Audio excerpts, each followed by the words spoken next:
In this episode of Shining a Light on Workplace Bullying, we are talking to Bruno Casimiro, a servant leader at Beijing, who is responsible for global talent development, leadership development, learning, and change management for Europe and new markets. Bruno is also a corporate and executive coach that is highly motivated to implement strategic initiatives which positively shape the culture and purpose of organizations where employees feel psychologically safe. Today, Bruno is shining a light on why the bullies exist within the corporate world, roles and responsibilities of the leaders, HR, and the corporate entities in bullying prevention and creation of psychologically safe work environments, how companies manage the health and recruitment costs caused by bullying, and how to manage interviews after being bullied.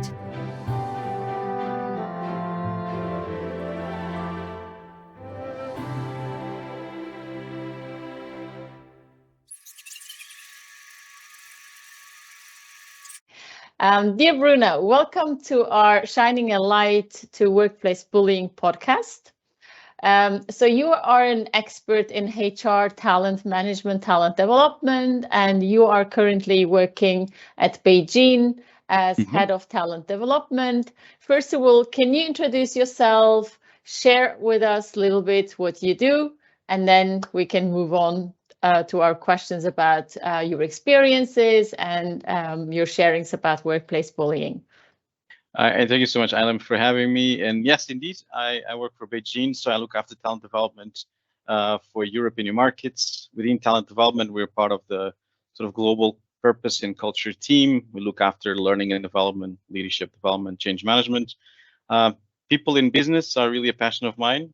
I always looked into how can we make business successful, sustainable, how do we create the right environment, the right culture for people to thrive, and then it's looking at the people and looking at how can we develop our people within the organization to really help them achieve their own personal and career goals through also helping the organization achieve its mission and vision.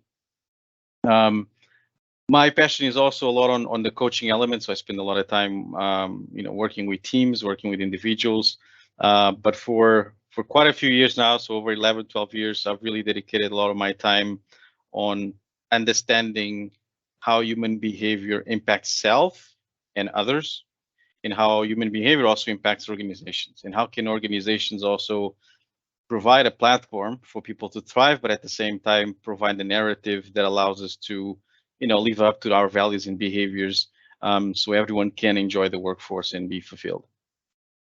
Great. You bring excellent experience from a psychological point of view, from a coaching point of view, from a talent development point of view, from a leadership point of view, from a HR point of view.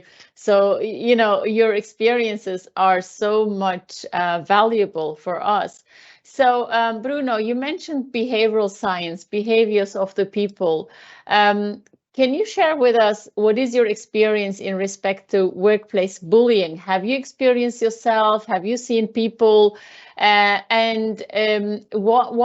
do you think this exists? Why do people bully others at workplace at workplace? So, in any topic with humans, it's normally highly complex because there's not a one size fits all. It's there's multiple tensions, there's multiple variants.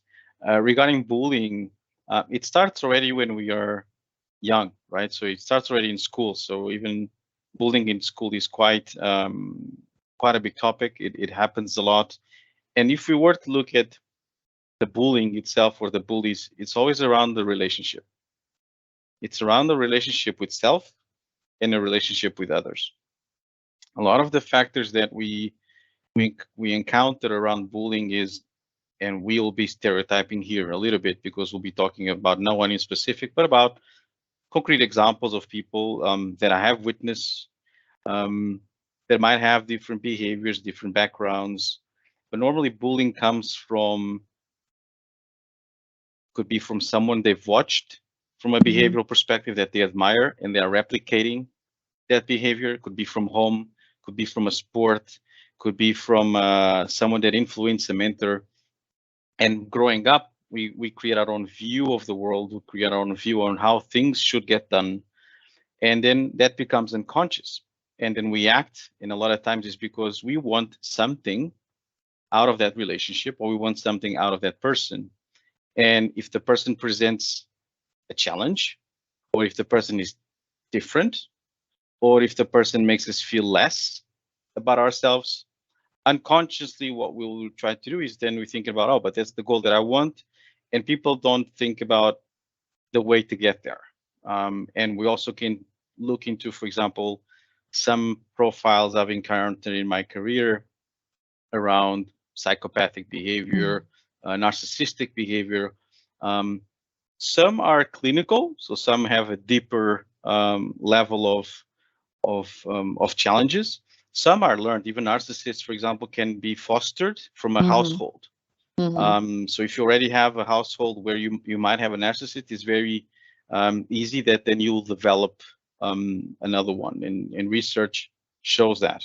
But it's really about the relationship piece. And for example, I had to reflect growing up. I was bullied in school, and I tried to understand why. And I was easy to pick up on. I was smaller. I was quite slim for my age. So the bigger guys would be, easier to pick on me and try to, harass me and push me around. I used to fight back sometimes, and when I did fought back, normally they would go away. But yeah, it was a traumatic experience. But at the same time, one day, and we have to be completely honest in this conversation we're having, I found myself bullying someone. And this someone is actually someone very dear to me. It's one of my closest friends growing up. And at the time when I was 8, 9 years old, I had romantic feelings for this person. And this person did not correspond in the way that I was hoping. And I entered the sort of a bullying relationship. But while I was in it, I didn't realize I was doing it. It was actually as a grown person. I think it was actually on my 30th birthday that I sat down with her and I said, hey, I had a reflection on my life.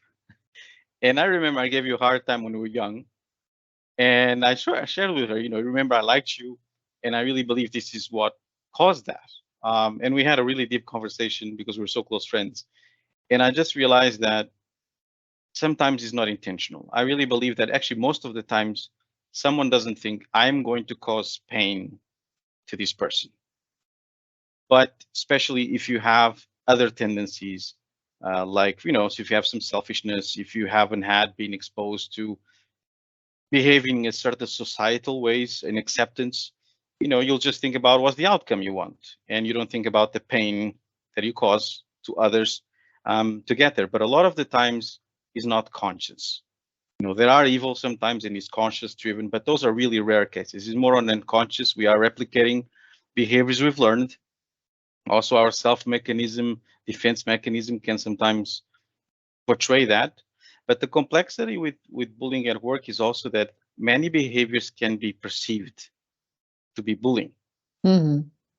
And this is why the HR plays such a pivotal role, but also such a complex role, because what we have to do is to analyze the full context of the journey, of the events, of the people involved. And this takes time because it's not really an easy, this equals this. And I'll explain a little bit. For example, there are things, and as you are aware as well, for example, our style of communication. So for example, at Beijing, we actually work with DISC, which goes around 4 quadrants about directives, so dominance, influence, support, and also around the accuracy, the challenge piece. And when you have leaders, some of them sit in the dominance in the direct approach.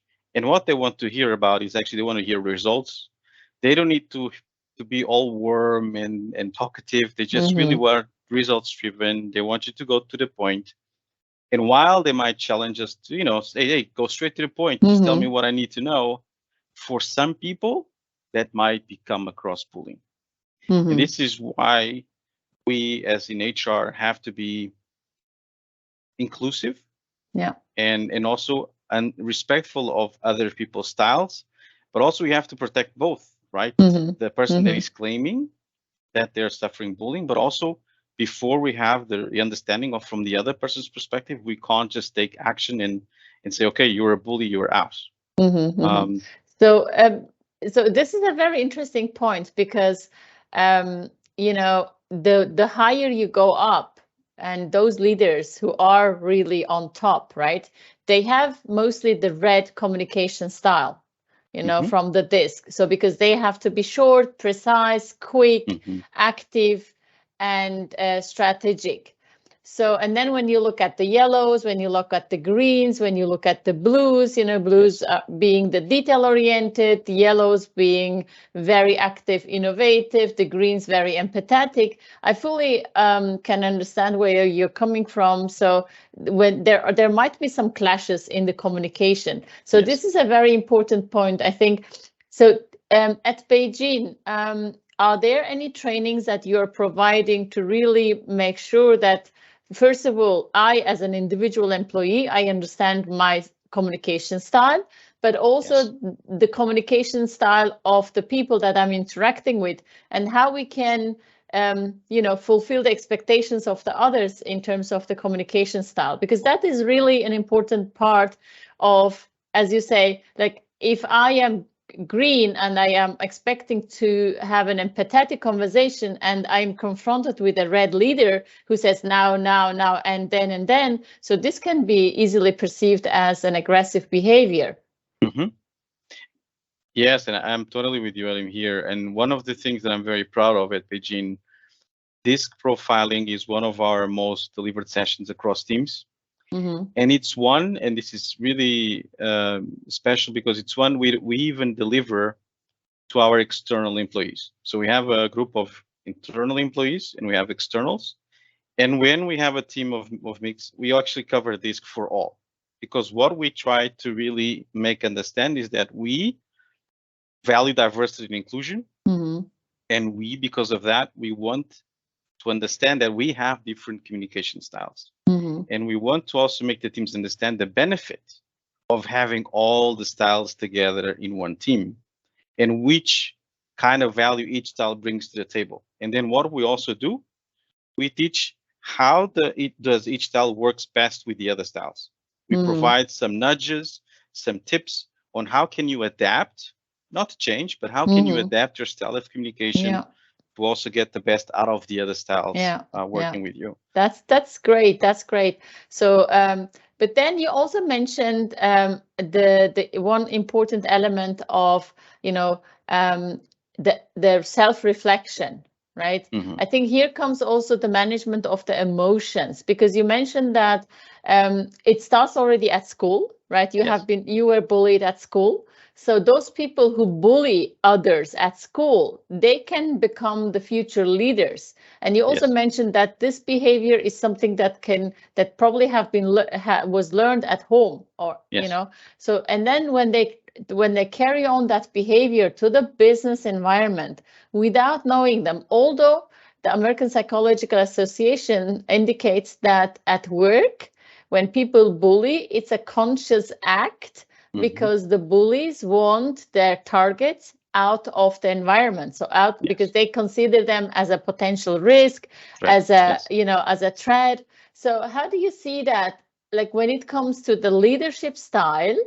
You mentioned this is eventually not really done consciously, but on one hand, how can those people become conscious about their behavior and the impact of that behavior on people's lives? So I love this part because it links us to, and you've mentioned the self-reflection piece. The self-reflection piece comes a lot with emotional intelligence. The ability to stop and reflect. And emotional intelligence is another training that we recognize that in our organization as Beijing, but also other organizations, is one of the key skills to have, no matter what level of the responsibility of leadership you have in the organization, is the ability to be conscious of yourself, your feelings, your actions, and how it impact others. So emotional intelligence is a big topic that we continue to deliver, is actually delivered as a standalone, and at the same time included in a lot of other trainings we deliver, including leadership and management. Now we have to also look at the industries we're in, because what I found, and I had the privilege to work in different industries from a younger age to an older age, the industries that are more results driven, that are more aggressive by nature, that have probably more pressure. And here I'll highlight some of the financial services organizations I worked with and for. It's an organization that when they go and look out for potential leaders, they want and they get attracted by someone that is strong, that is like results driven, and they focus more on the what the person can do for us and not so much on the how piece. There are organizations more and more often are now really focusing on the how, and I have to say, I've worked with financial service organizations where the how is very important, and because also we are highly regulated. When we have conflicts and challenges with leadership, we are called out, we pay fines as well. So that's been a reinforcement of looking how the things are done. But yes, some industries attract more, and I've seen that a bit more of the aggressive and bullying behavior, also a little bit more on the narcissist, psychopathic behavior, because these people can be incredibly charming. They are very well spoken. They can sell themselves. So from a recruitment standpoint, it can be very easy for us to think, oh, these people are talent. You only then start seeing once they are really inside the organization, having to respond to multiple challenges, to other kinds of people, to different styles of communication, that they really start to show their true colors. And this is when it becomes highly complex. For example, organizations that are political. If you have a senior leader, very senior leader, that brought another leader in, and then suddenly people are complaining about this leadership style, about bullying cases. If it's a political organization, highly hierarchical, it's going to take much longer to respond to the complexity of a bullying case, for example. If you are a leaner organization that doesn't have politics, that is probably provides a better psychological safety environment because people are used to speaking up. Because what I've faced in the past was there's almost like a protection level, right? If it's like I'm a leader that I brought someone senior and it's my reputation on the line, if this person that I've just picked is perceived not to be a fit for the organization. And as a person that is being bullied within the organization, those are the things I want them to think about. As the victims of bullying, I want them to think about, a lot of the times it's not about you, it's about the bigger picture of systematic challenges, of how the culture of the organization is set up, how the leadership works. And while that can be painful sometimes, as I suffered bullying in organizations as well, we have to see it as feedback to us that this is not the right place for me. And while we have the rights to claim and we have the rights to fight for our role within the organization and anti-discrimination and for bullying at work, for self, I always encourage people to protect self and to come to realization that this is, if your organization allows this to happen to you, and you've done all the correct things by flagging this to employee relations, you have recorded evidence of this, right? You have addressed this to the person to say, hey, when you speak like this comes across like this. You've done all the right things, and still this is almost rewarded or allowed, right? Then from my perspective, my advice would be come to terms that it's no longer the place for you, right? And I would strongly encourage you to start looking elsewhere for where you think your values, your beliefs are more in line with who you are. Yeah. So actually, this feedback you're providing is bringing me to the next question, because a lot of victims of workplace bullying, they report that they have reached out to upper management, that they have reached out to HR, and nothing has happened. No support was provided. Even a compliance case was opened. The victim who has been suffering from bullying was labeled as the troublemaker, and and either the people move into long-term sick leave or they are let go.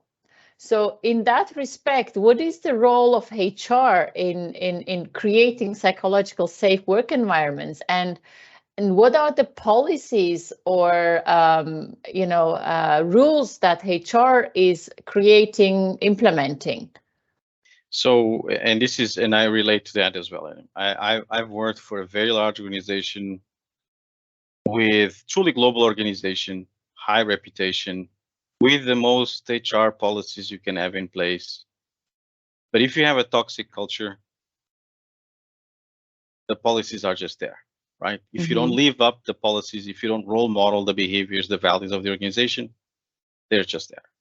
And from my experience, having suffered that, and I was not in HR at the time, I asked HR for advice. I reported with HR this behavior, evidence of this behavior, not from one, from multiple individuals. And I was indeed brought to many meetings where I was made feel like I was the one that was wrong, right? And I had all the evidence in the world. I was even lied to, right? They were trying to tell me other things that I said, no, this has not been the case. I have evidence of that. And it was a great moment in my career because it was one that I realized before I used to think they were not right in the organization. I thought that the people that were doing that to me and to other colleagues were not right in the organization. The more I went through this process, because my purpose for HR and when I had this conversation is I want to make sure that no other employee suffers what we suffered as a team. That was my goal. I did not want any financial compensation. I just want to make sure that this would not happen again. But I realized that I was the one that was wrong. I was in the wrong place. That was part of the culture of that function, of that team, of that leadership. And I was the outsider. And I had to make terms with that, to say, actually, you're fighting a battle that first you cannot win because you have an institution, a large global institution that is against you. And actually, I'd rather spend my energy on finding something that it is for me than fighting for something that I just realize it's causing me harm. So it's no longer for me. But to your point, all the organizations can have the best policies, the best HR practice in the world, but if they don't live up to them, it's where it doesn't work. And for example, I always ask, and I have to say, Beijing, I'm very proud because Beijing has an HR function that is strategic, meaning that we are at the table. So our global head of HR sits at the table with our CEO. So we are seen as a strategic function. When organizations set up HR in a way that is only supportive, HR gets told what to do. And this is the conflict that sometimes we have is the power of HR trying to do its job as an advisory, as recommending. But if HR doesn't sit at the table, they have less bargain power, right? They have less influence. So how organizations set up HR is really, really important. I'm proud that at Beijing we are, as I said, a strategic function. What we say, what we recommend is highly valid because we're seen as experts. I have seen in very large organizations, it's the other way around. HR is just seen as a support function and leaders and the businesses tell HR what they need from them. And a lot of times discount their advice, even when it comes to claims, complaints. Now saying that, from an HR perspective, everyone that I've worked with is incredibly professional. They try to provide evidence and they always try to protect the employees as well. But as you say, the culture is the one that will dictate the success of the policies of how the organization function. And if the leadership on top creates, for example, a fear culture, no matter how much policies, how much support you have for employees, you will always face these advertencies and challenges within the organization. Yeah. So in that case, how is Beijing creating that culture, that caring, supporting culture, and how are you contributing to that culture? Because you said, you can be the best company like from outside, but then inside, if the company culture is not positive, this type of bullying are happening and will happen, and you have also experienced it. So how are you contributing to that culture? So what we have at Beijing is first how we're set up structurally. So we are really still we are almost the disruptors, right? We also want to disrupt our own industry. We are we cannot call ourselves a startup anymore, but we operate with a lot of autonomy, with a lot of enablement. Our leaders are outspoken and are approachable. So there's no hierarchical, there's no political game. So this already provides a lot of safety for us to be able to speak. If you can reach out to senior management, including the board, right? That's already a huge barrier that you don't have to face anymore. It just means you can reach out, you can speak up, and they'll listen to you. They will show their presence. For example, we have a platform where we go through many topics, including mental health, including working families. And at these sort of events we have, which actually normally run in the evening in Europe, but early mornings in the US, you will see our senior leaders there attending. This is personal matters, right? This is also people, sharing diversity, equity, and inclusion, other topics like disability, and our leaders make the time to show up and listen to our employees and to reward. So those are small behaviors, small acts that already encouraging the sort of culture that we have in the organization. But what we have the most is a very clear mission and vision. We have a clear set of values and behaviors. So we are actually now launching a global competency model, so set of behaviors that we all want everyone to role model. And then if you don't role model these, of course, then we'll work with you on improving your performance on those behaviors. But we also have a very approachable leadership, but also approachable HR function. So if there are any complaints, if there are any, we have policies in place, we have support structures in place that employees really feel safe in able to even have the initial conversation of, I might be experiencing this, and we can share, we can sit down with them, we can give advice. And I think it's really around the culture. So we have things in place that help our people understand what we value as mission, vision, as behavior, what is our purpose. We are extremely patient-centric, we're extremely employee-centric. From my onboarding day until today, the level of support, the level of thank yous, the level of rewards, in terms of small little gestures, gifts as a thank you, all that reinforces the right positive culture for us to have. And we're also very good at calling out bad behavior, because we are still at a good size where we really want to shape the organization in the right direction. And we can still manage that by having a global alignment with all the different regions. But it's to be outspoken, and our leaders are outspoken. Our global head of HR is outspoken. And I give you a quick example. So research shows, for example, that health and well-being is a big topic, especially mental health in Europe is going through a crisis. And it shows, I actually shared this research with my colleagues, that many countries in Europe, the levels of depression are very high, so much higher than in other regions in the world. And we acknowledge that. We said, okay, we know that in Europe, there are more issues regarding mental health.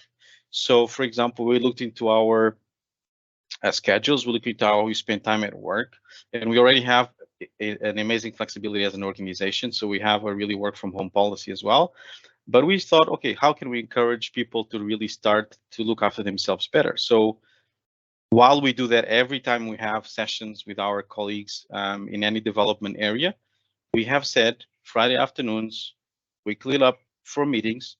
So we encourage everyone, don't book meetings on a Friday afternoon. Your Friday afternoon should be to clean up the things you haven't been able to clean up and prepare for next week, so you can enjoy your Saturday, Sunday with your family for your work. And this just shows the level of response we can have, right? We acknowledge something, you think, oh, there's something we can do, and we do it. We create a health and well-being newsletter. And for example, at Beijing, we actually call it life-work balance. We don't call it work-life balance. Work is part of life. All these small things, once again, they stick, they reinforce who we are as an organization, what we stand for, and who we want to bring. And I think because of that, the candidates we continue to attract are more in line with who we are and who we wish to be as well. And this is the part where I've seen in other industries in particular, I always asked my colleagues when I worked in different industries was, how do we stop the tab, right? How do we switch it off? Because we continue to have some of these behaviors of bullying, of narcissistic and some level of psychopathic behavior. But my problem was always saying we continue to bring more because we continue to look for highly driven, results driven, without looking at the how do we do things.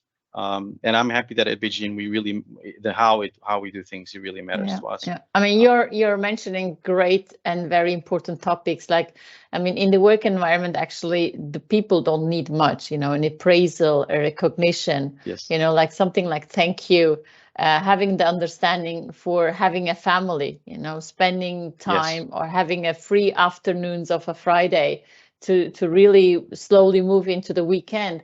These are little things, but these are very, very important things, because as you mentioned, the mental health is a big issue, not only in Europe, worldwide. yes, yes. And a lot of people are suffering from stress, from anxiety, from depression, from burnout. So I think you're really doing great things. And a lot of employees quit their job, not necessarily because they don't like the job, but Yes. because they don't get the recognition they deserve, they want, and also development opportunities within their companies, right? Yeah, So this brings me to my next question, that is in line with your own experience, because one of the challenges those victims of workplace bullying have is when they leave the environment, like when they, as you said, okay, if you don't feel comfortable any longer in that culture, if the culture is not serving you, just quit.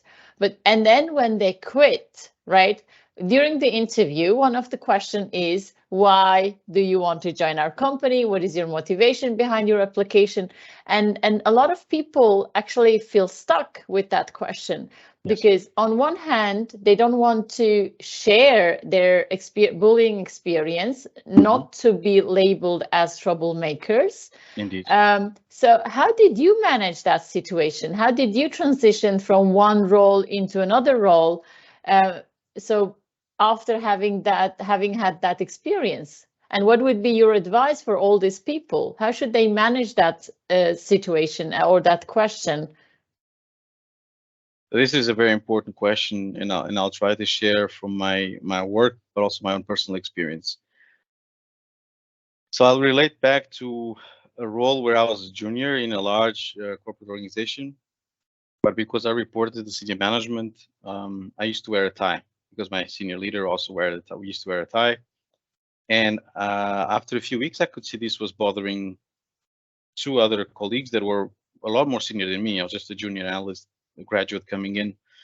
And I started to be targeted by these people to keep saying, oh, well, here he goes again with the tie.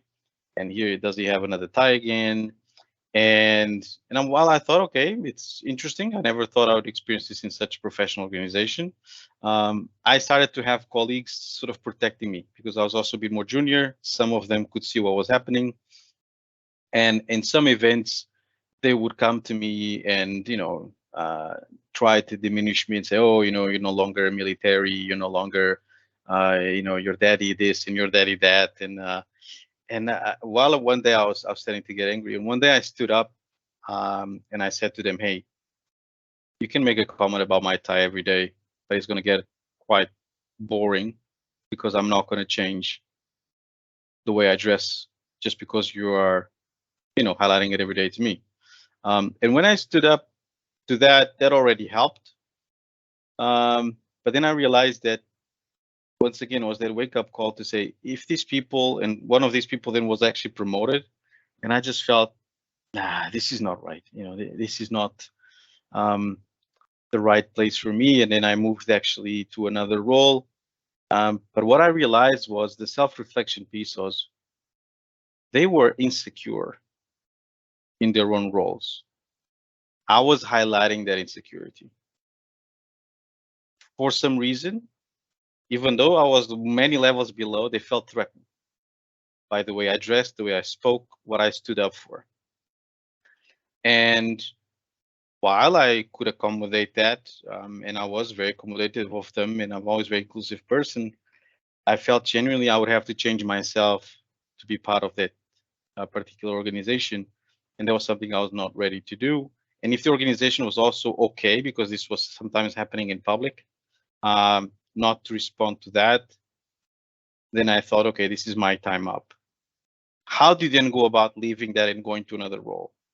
What I'll always encourage to everyone that is suffering from bullying first is don't think about what is wrong with you.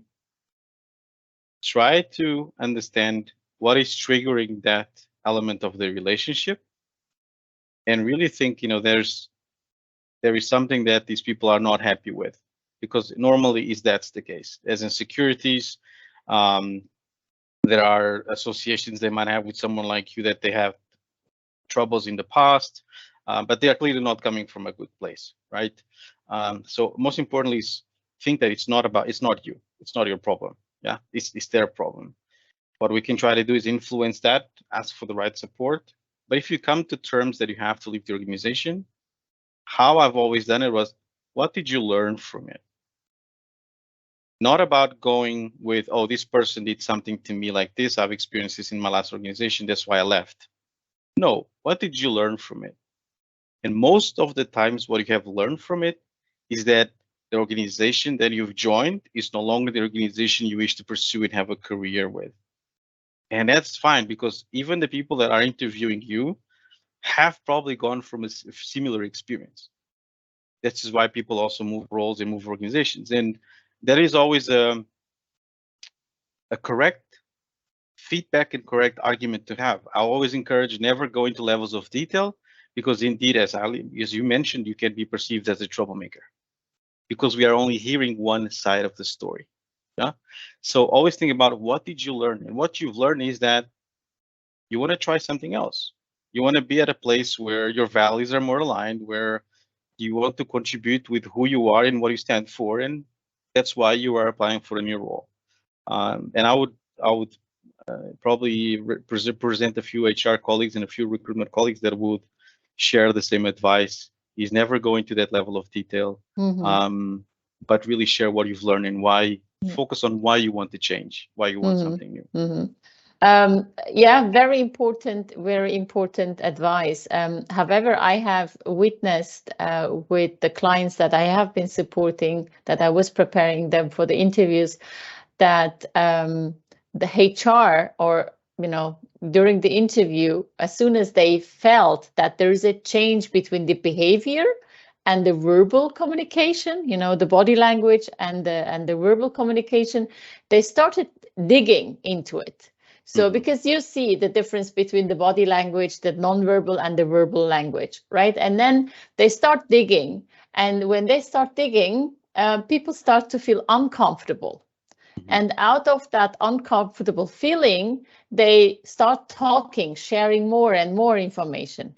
And then during that, it has already happened to some people that I have been supporting, that they started sharing their story. Look, the real reason me for changing from this company or applying to this position is because I see that the culture is much better, the vision and the mission, as you mentioned, is much better, and this happened to me. And then they got rejected.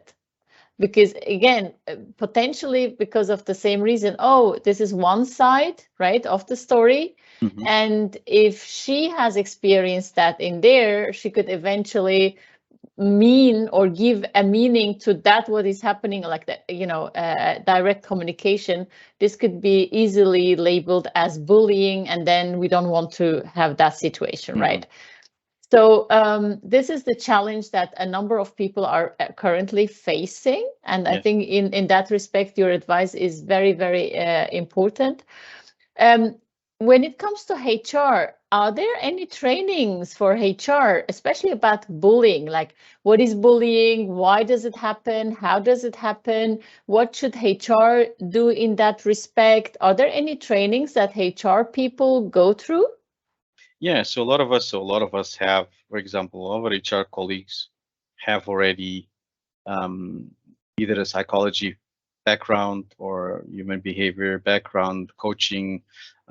So they would have covered maybe other elements of HR. So if, for example, we train our own recruitment teams in how to conduct the recruitment interviews, because Each organization, once again, has its values and vision and mission. And from the starting point of the candidate, we want to have a consistent feel and message of who we are and what we stand for. And that kind of tackles a little bit of what you're sharing. So what I would say to victims is as well is, if you've gone to an interview that they are digging deep, they might perceive to be too aggressive. We are judging here, but that's the inclination that's the culture of the organization. That's feedback from you as well as the candidate that maybe that's not the right organization for you. So what I felt, for example, and I hear from other colleagues from Beijing, is actually the opposite, right? You feel the inclusion, the support, the ability of being yourself from the first interview, and that's what the organization is about, right? Organizations and former industry that I was in, even when I was conducting interviews, I was aggressive. Why? Because people were supposed to work in a very aggressive working environment. So you have to be mindful of that. If someone is digging an interview stage, it's also because they want to test your resilience, they want to test your ability to deal with high levels of pressure and how to respond to those. At the same time, if we feel that a candidate is nervous about a topic, the interviewer might be digging a bit more also to find out if this person is potentially a bad leader, right? If this person is not consistent of what they were sharing, of the good examples that they were sharing. So here we also could try to be uncovering a potential bully, a potential narcissist. So it's important to have to bear that in mind as well. But from a training perspective, yes, those are the big topics that any global HR or any organization that has an HR function should focus on, is our employee well-being, right? Is how do we provide an environment, culture that people thrive? And we're always very alert of the relationship piece, right? Of the bullying, on the styles of communication. And we receive also training on that. We actually then, what we do as well, we go into development ourselves outside even the organization, and we bring that information in. Because one of the things as HR professionals, we always need to go and upgrade ourselves into what is trending in 2023. What are other industries experiencing? What are other organizations are doing about this? So we can continue to add value and becoming relevant, more and more relevant to our employees. But all of these are really big topics, right? So sexual harassment, bullying, diversity and equity and inclusion, right? Anti-discrimination, all of those things are really, I would say, the most important topics. And we are very consistent with all the professionals we have within our function that we deliver always the same message. So for example, we have a regional leadership team. We have weekly catch-ups where we align on the topics we experience, we're facing. Sometimes colleagues come to me with operational questions. Sometimes colleagues come to talent questions to other colleagues in HR. And we always make sure we have a consistency of response. We address concerns in the same way, we address support in the same way, and we guide people through the right channels within the HR team. And that's highly complex, right? Because each individual will come to you with a different approach. Some come more gently, some come more frustrated. But our consistency, our level of professionalism is the one that is key to help people navigate and feel that they are all treated fairly and equal. Yes. Yeah, very interesting. So, and I assume those trainings are also passed to the leadership team, so that the leaders within the organization are also trained and sensibilized about this different topics. Yes, leadership is a key element here, right? So we actually work a lot on leadership development. We provide even, for example, a big topic for us is how do you go from individual contributor to manager? What are the stepping stones? What are the changes in your behavior that you need to start demonstrating? So here we have a lot on offer, but also we have our HRBPs that sit at the table with our business people that are really there to listen, to share advice. And this comes back to what I shared before about how we are positioned as a function. Because we're strategic, we are listened to, we are at the table. We can address the concerns. We can address when things start just to be smoke before it becomes a fire. And because of that, we have the ability to respond and prevent a lot more. So my strong encouragement to organization is, if you have an HR function, make use of it by positioning it as a strategy function, listen to the expertise and advice, because if you just make them as support and just respond to your requests, you will not take benefit of the real benefit of an HR function. And Bruno, you mentioned mental health. This is a very important topic. And as we know, workplace bullying comes with a negative mental health outcome, right? It starts with stress, then it moves into anxiety, depression, burnout, and in some cases also even suicide. Exactly. So these are the costs for the employee, but there are also costs for the company, because a lot of victims of workplace bullying move to absenteeism, right? They start getting sick, being away for 1 week, 2 weeks, then starts 1 month up to 1 year or 2 years. So, and these are actually costs for the company. So where they have to cover the health costs, then the salaries, and then eventually the temporary replacement. And if the person goes on long-term sick leave, long-term replacement, and then where there is a knowledge gap, when the person leaves 100%. the company, the knowledge and experience also goes with that person. Is HR or are the companies in general aware of those costs that are generated by this bullying and people leaving the companies because of bullying, and how do they measure them, and what are the strategies to prevent those costs? So, for example, having experienced opposite organizations, at Beijing is very different, right? We're also a small organization, so things are a lot easier to manage. But from our side, it's about really, if we are employee-centric, we're listening to the employees. When we run surveys, we listen to the data, we address the data. We already, because we are an innovative, fast-growing organization, we want to be disruptors. Learning is a big piece for us. Development is a big piece for us. So having people with an entrepreneurial mindset, so the culture and the people we bring already would be a lot more in line with our mission and vision and our purpose.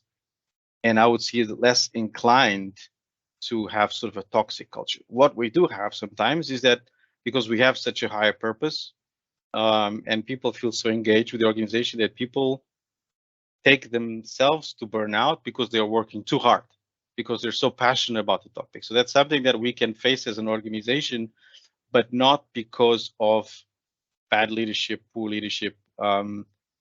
These things happen, but very rare cases within our organization, within, I would say, even from a life science perspective, when we are in a different sort of level of industry, which we discussed, more aggressive, more results driven. Once again, it's how they're set up. So large organizations that I was part of before, we were mindful of the results. We were mindful of the data, shocking data. We were mindful of, we could barely hold on to a 3 months new employee. People would just resign. And all of that is there. All the costs are there. But from an organizational perspective, and I want really the victims of bullying to understand this, from an organizational perspective, if the pain of change is greater than the costs they're inflicting from staying the same, they will always stay the same. And that's the equation that normally plays a big part. In organizations that are already doing first things first, the right things at the beginning, which I believe Beijing is, this will be a much better balance, because we really look at the data, but we're already prioritizing the first things first, which is patients and our employees, right? People-centric. When you have organizations that are result-driven, that the how it's done is not so important, they will find a way to deal with those costs, unfortunately, right? And they will see you. So these are the organizations that they see you as a number. You have a number on your badge, and while you have your name, you know your number within the organization. And that's unfortunately also feedback to the victims, that unfortunately, probably what you signed up for, and some of these organizations are great at marketing themselves. And there's a big disconnect from what you perceive the role in the people in the culture to be from what it is now. But it's shocking, because you would think that sometimes the numbers are incredibly damaging, even from a reputational standpoint, because it's public also information, it gets put in the press. But once again, is the equation of the pain of changing is greater than staying the same. and they always find ways to say, oh, yes, we are addressing this and we're addressing that. But as an employee of those organizations, you don't feel the change. Yeah. So does it mean that the companies calculate those costs, that they are aware of health related costs? Yeah. Okay. They are aware of it. But for example, as we say, if the pain of changing is greater, they will find ways of cutting the costs somewhere else. And normally it would be you're making people redundant. Exactly. And other elements, because those are and that once again shows the culture of the leadership and the organization, right? If they cut costs, you'll find ways of cutting costs. And some say, oh, this is some people and some organizations think, oh, this will always happen. So they think maybe this is not worth because people are complex, right? Yeah. And they don't know any different, for example, or they haven't tried any different. But these feelings and these emotions and experiences are quite clear, because once you work for an organization like mine now, you totally feel different. You totally feel enabled. You totally feel there's less barriers to your work. You totally feel that you have flexibility, that you have trust. So you are more likely to speak up when things are not going so well. So for example, as you say, small things matter. When I have meetings with my colleagues or with my line management, the first things we ask is, how are you this week? It's not how are you work this week. We go to the work part after. How is your energy this week? How are you feeling this week? That's a very small thing, but it opens up the ability for you to share, to say, actually, and I'll share a case this. So 2 weeks ago, my colleagues asked me, how are you feeling? And I was like, actually, I feel tired. I haven't had a holiday for a while. So what will you do to fix that? And I said, actually, I decided I need to book a holiday. And we did book a holiday as a family now. But because I have this ability at work to express, and we have this level of conversation to say, how's your energy? How's your week been? And we want to know about you as a person. How is your family? And then we talk about the work matters as well. Small things, big impact. Yes, definitely. Definitely. So, I mean, I know a lot of companies don't like talking about bullying, workplace bullying, or mobbing, because they consider this terminology as very negative, right? But what do you think is the reason they don't want to talk about? They rather focus on psychological safetiness, creating psychological safe work environments, which is absolutely fine. But based on my experience, and since I was also bullied twice, and I will come back to your comment saying you should not feel that we are, there's something wrong with us, because exactly because of that reason, because of that thought, I study psychology, because I thought there was something wrong with me that this is happening to me. So one of my question is, why do companies think that this terminology, workplace bullying, mobbing, is so negative and we should swipe it under the carpet, not to touch it, not to mention it?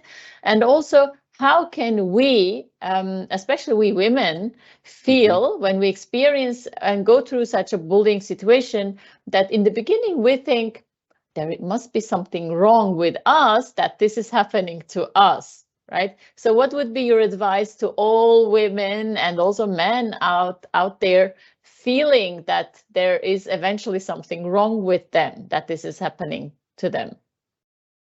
So I'd say from an organizational standpoint, the reason why organizations are afraid to talk about those hot topics is because there's a fear culture.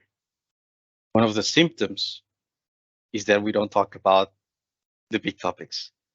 The source of the challenge is probably culturally, you have a fear culture because you have no ability to speak up.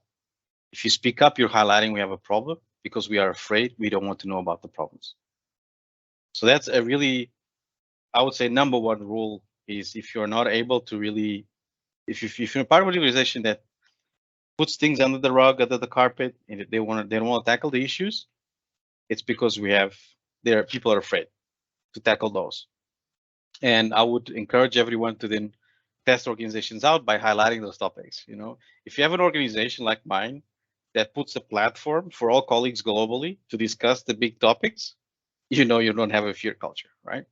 If your senior management is attending those talks as well and sharing their own stories, you have the right culture of an organization. You might have one or two global individuals, of course, that might not live up to the values and the behaviors. That will be impossible that all 10, 12, 15, 20 people behave correctly, right? We always have that. We always make mistakes sometimes, right? Or people join an organization thinking it's going to be for them and it's not. So that's normal. But from your own feeling and emotions, I always say this to people, and if I were to go back in time, is trust your gut. Trust what your body and what your emotions are telling you, because what probably you're experiencing nervousness going to work. Some of us might be experiencing even sickness in the morning. And if your whole body is telling you, I don't like this, act. Because this is our booster. This is our way to say, I'm trying to protect you. This is not right for you, right? So pay attention to your emotions, but most importantly, speak up. And if you can't speak up within your organization, find friends, other colleagues, and ask for advice. You are not alone. You're never alone. If your organization doesn't allow you to speak up, go somewhere else, find advice, and do the right thing. And the most importantly is, if it's causing pain, extract yourself as quickly as you can from the pain that is being caused. Because as you say, you would always go, you have the upward spiral or the downward spiral. And if your emotions are already nervousness and sickness, you will go only for anxiety and depression in a very quick rate. So monitor your feelings, monitor emotions. You know, we always have this, but the problem is we tell ourselves is things will change. Things will change, or maybe I can change this. But you have to think about, if you are one person within a team of hundreds of people, or if you work for 90 to 100 to 100,000 people organization, it will be very, very difficult for you yourself alone to try to make that change. So I would say save your energies, save your health, and focus on really going about the change, and find an organization that you can really feel that you can be yourself. But most importantly, starts with you recognizing that, speaking up, let it go, have conversations, hear different insights, get support, because we've all been there, and more people will continue to experience this, unfortunately. Mm-hmm. So a lot of women, especially that I work and I support in terms of workplace bullying, who have gone through workplace bullying, they fight a lot with the feeling of shame and guilt. So what is your experience, and from a psychological and coaching perspective, because they feel that, first of all, being in that environment and leaving that environment because they were bullied, is full of shame, because they could not cope any longer with the situation. They should have, because they love their job, they love what they do, and they should have stayed longer in that environment, but they couldn't, because of their body could not resist any longer, or their health. And then also the guilt, because they feel guilty for being in that situation, because they think, eventually, was there anything I have contributed to that situation? So is it my fault? Did I do something wrong, or did I say something that has led to that situation? So what would be your advice for all the women, and eventually also men out there, feeling the shame and feeling guilty in such a situation? How can they manage those feelings? Having been there myself, the biggest lesson, it's almost like, and this is not a cliche, right? Everything happens for a reason. And we as human beings, we have to go and try things. Some things, when we try, for example, food, when we like something, we take more of it. If we dislike, we spit it out. With work, it should be applicable the same way. When we like something, we stay for longer. When we don't like something, we eat it out. It's not for us. What we try to do, if we're eating, we're not going to try to convince ourselves, I really hate this dish, but I'm going to order more of it. But unfortunately, with work, we keep doing that. We go back the next day, and everything else, it's keep telling us it's not for you, but we keep pushing it. And you have to think about already the amount of effort that you've put in to stay that long after all you've been through. So try to turn it around and see the positive of how resilient you were to put up with that every day, and how much time you've lost it. Now, when you're body, your mind is telling you and showing you that this is no longer for you, see it as feedback, see it as an opportunity for you to go and find something else, learn from that experience, and really go and be yourself in an organization that values who you are. And I know this is a trick one because we always want, oh, but I should have managed. And I think about, you are trying to control something that is out of your control. And this is the biggest problem we have in life. We always try to control things that are outside of control. You're trying to control other people's behaviors. You're trying to control a large organization, how they should act, how they should feel. What you can control is yourself. You sometimes can influence your environment, but if you try to influence your environment by speaking to HR, by speaking to management, and the response has been no, you have already tried. That's the feedback. So now go and try something new. And I think this is the element of focus on what you can control as an individual, act with the emotions that you're receiving, with the detail, but also focus on what already you have coped with and what already you managed and go through, because no one should feel sick to go to work in the morning. No one should feel uncomfortable by being at work. It should be completely the other way around. You should be able to get joy from work, bring that joy home, and enjoy all the feelings and emotions, positives with your family and loved ones. And if this starts having an impact, and this is also what I've seen, organizations have a huge impact. We spend a lot of time at work, and as you said, leads to suicide. I have unfortunately met people that have committed suicide in other industries that I worked for, because also work was life. And this is why it's so important that you have work being part of life. You have a social life, you have other people to talk to. The more and more you face toxic culture at work, the more and more you'll be alone, the more likely you will be to suffer from bad emotions. But very importantly is, don't see it as the problem is you. See it, this is feedback. It's no longer for you, and you have the opportunity to go and do something else.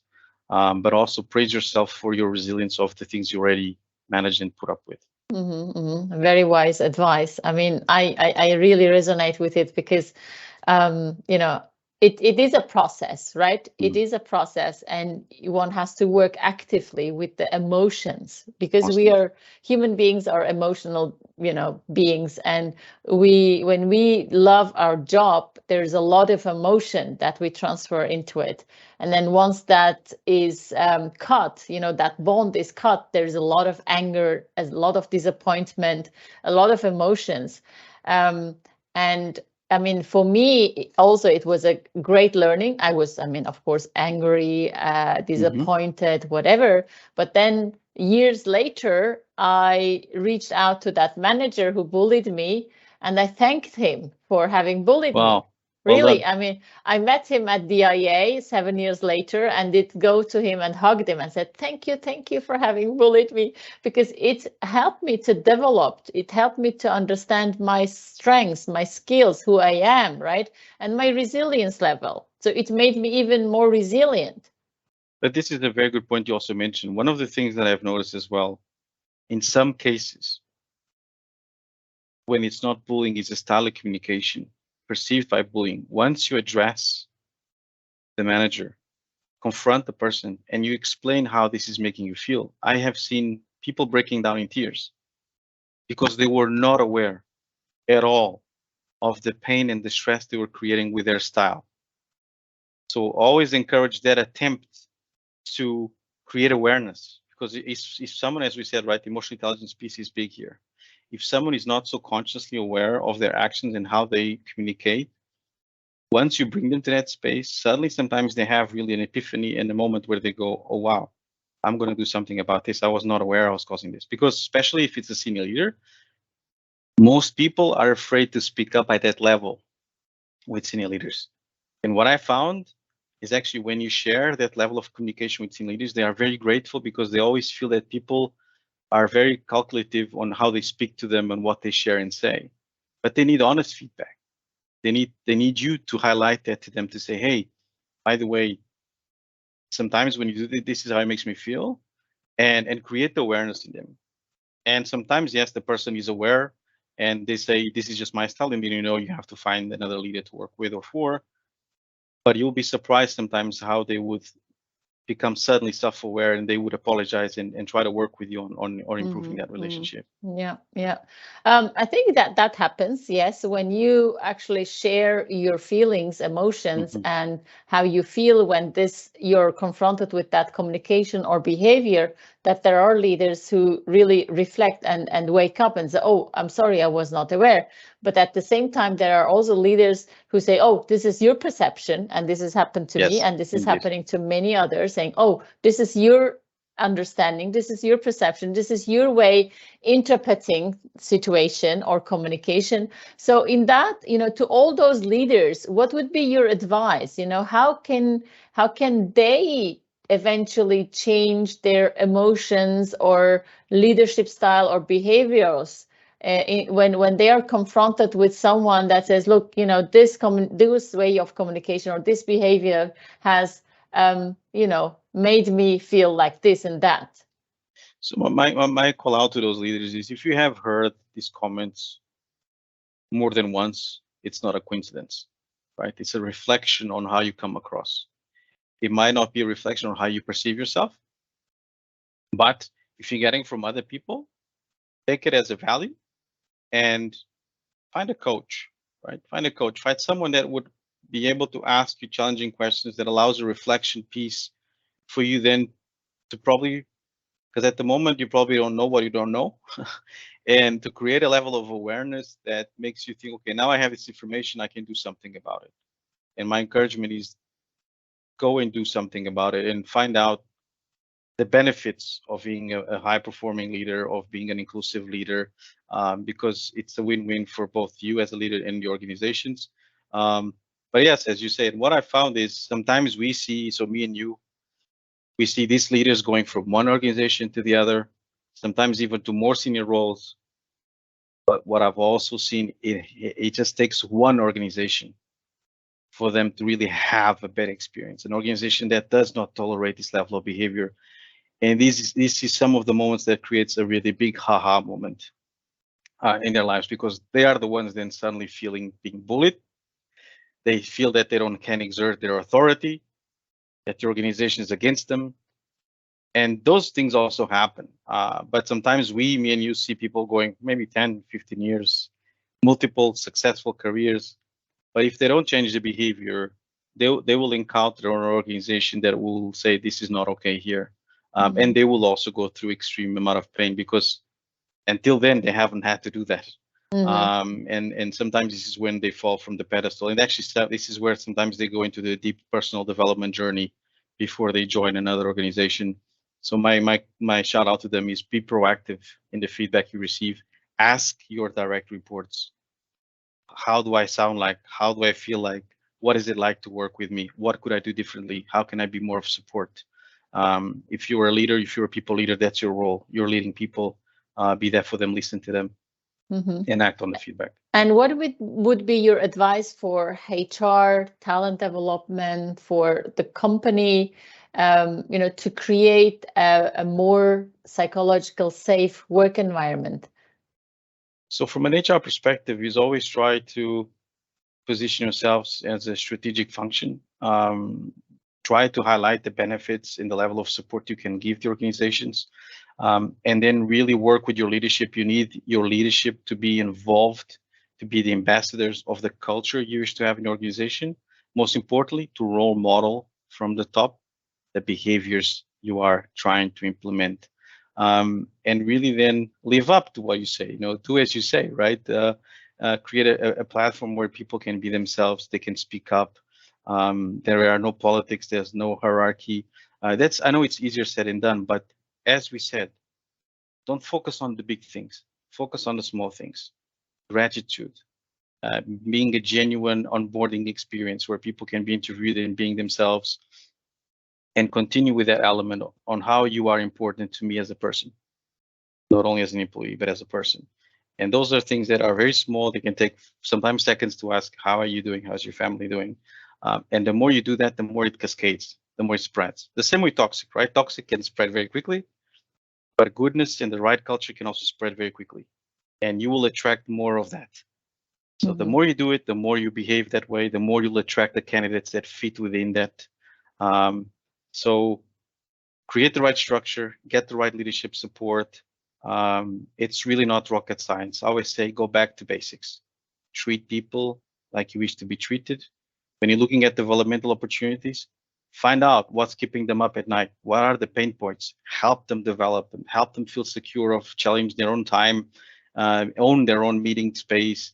Being able to say, I want to learn and I want to make mistakes, and I'm an organization where I can learn and make mistakes, but really role model those behaviors. But once again, not rocket science. Sometimes just go back to basics. Yeah. And treat humans. Yeah. And what would be your advice to HR or to the leaders once, like, let's say someone is reaching out to you and shares the situation, that there is the situation that they feel that they are being bullied, and this is a situation that has been going on for some time, because according to the American Psychological Association, the bullying situation has to go on, or this misbehavior has to happen a couple of times in the week, at least during the during 6 months.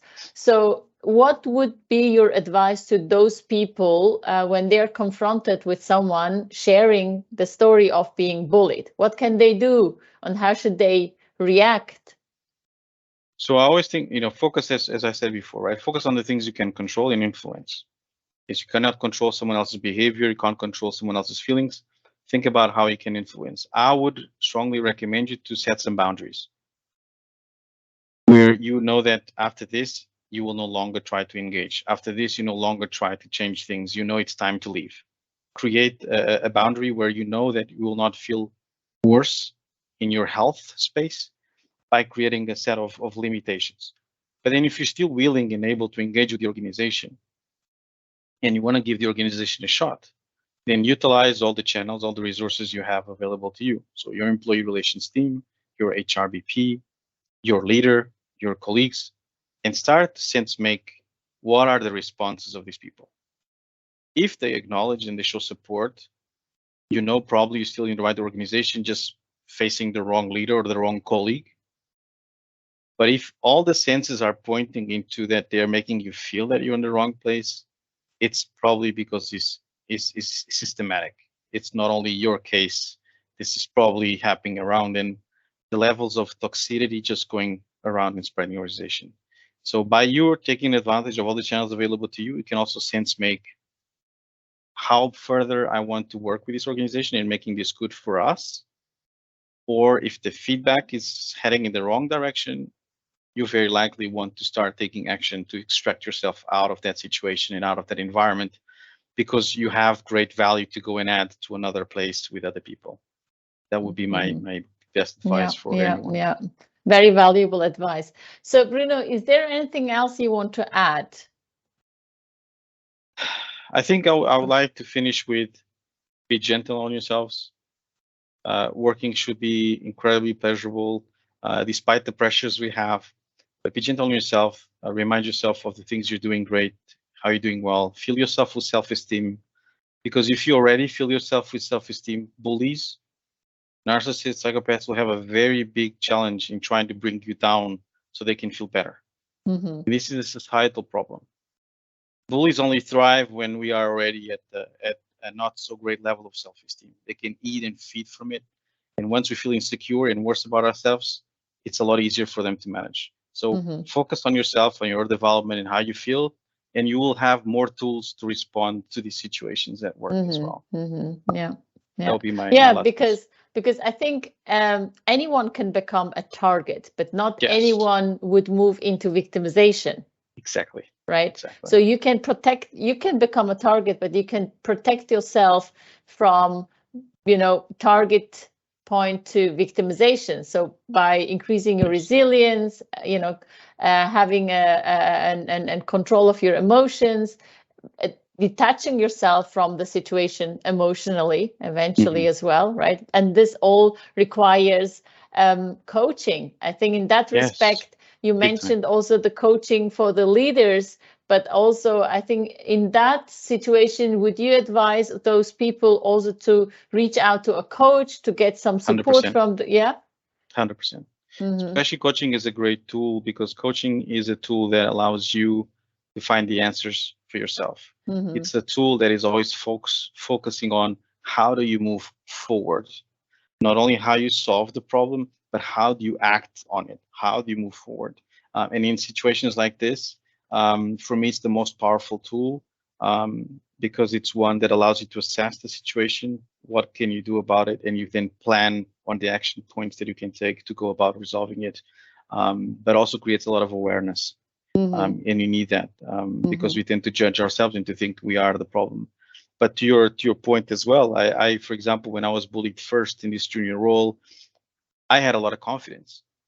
So I responded to it very differently. Later part in my career, because of other situations I had in my life, I was already with quite low self-esteem.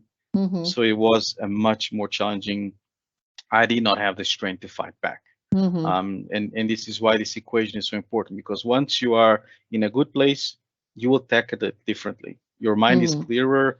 You'll have a different level of energy. You'll have more courage to also take the bigger step of leaving the organization. If you are more vulnerable already in low energy, it will be a lot more challenging. And this is why the role of a coach would even be more important in this particular level. Exactly. So you mentioned also the DISC. So this is an assessment I think they can do, not necessarily themselves, but probably with a coach. Are there any other tools that you would recommend for the leaders to understand the bullying perspective, or for the individuals that are going through the bullying to really increase their resilience, to understand themselves better? I would say tools are many, right? So you have MBTIs, you have other also sort of development tools where you can assess your style of communication, you can assess your personality. But I always go back to any personal development that you'll be doing, that will always be of massive addition to you. So if you think about any ways where you can develop your mindset, if you read about how you work, for example, how your brain works, how your emotions work, how you can take advantage of your physiology, how can you respond to situations. So for example, going back to basics, how you know that your thoughts impacts how you feel, how you feel impacts your behavior. So really deep diving a little bit more into you understanding yourself, and then understanding others will always be a great benefit, because we all work in organizations with multiple cultures, multiple people. So I would always strongly encourage people to focus on not only professional development, but personal development. Another tool that, if you find there's a lot of assessments on emotional intelligence, but check out your emotional intelligence levels, right? Check out on your self-awareness piece, because those are the things that you can work on. You can have concrete items and actions to take to develop that, because self-awareness is key, because if you're aware of yourself, then you can be more aware of others as well, and you can always have an impact on the relationship, and this will impact your performance at work, so on and so forth. So indeed, invest in your personal development. Yeah, so I think that's very crucial. I know it from myself when I did my master's in psychology. The first year you really focus on your own personality. So I it's like a puzzle with 10,000 pieces. You take every single puzzle, look at it. Oh, this is my mom, this is my dad, this is my culture, this is my education, this is that.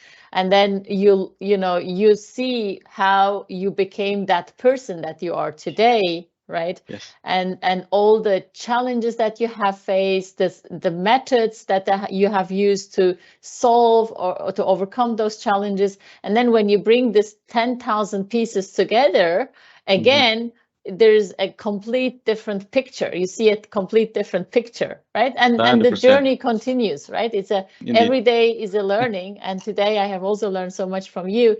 I think if you look at it from that perspective, adding to your backpack, to your experiences, to your personality, that can only grow you and make you more resilient, where you can really master any challenging situation with less and lesser pain.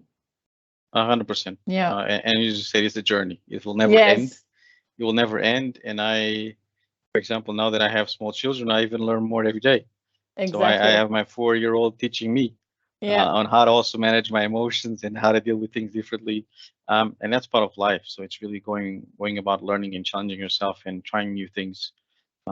but really focus on yourself. That's a really important piece. Great. So Bruno, thank you very much for being here with us. I think we have learned so much from you, and our listeners will also learn a lot from you. Is there anything else you want to add before we close? Otherwise, I think we have really touched base on so many different areas of workplace bullying, how individuals can develop themselves from a personal point of view, what methods they can use, and also how they can react to the situations and also move out of the situation. We touched base on the leaders, how they can manage the situation, how companies can manage the situation, how HR can manage the situation, and how all can contribute to a psychological safe work environment, because in the end, this is really important, right? That's number one. Yes, when you are when you feel safe in an environment, you feel motivated, you feel engaged, and your actually quality of work increases as well with that, and you stay longer with the company.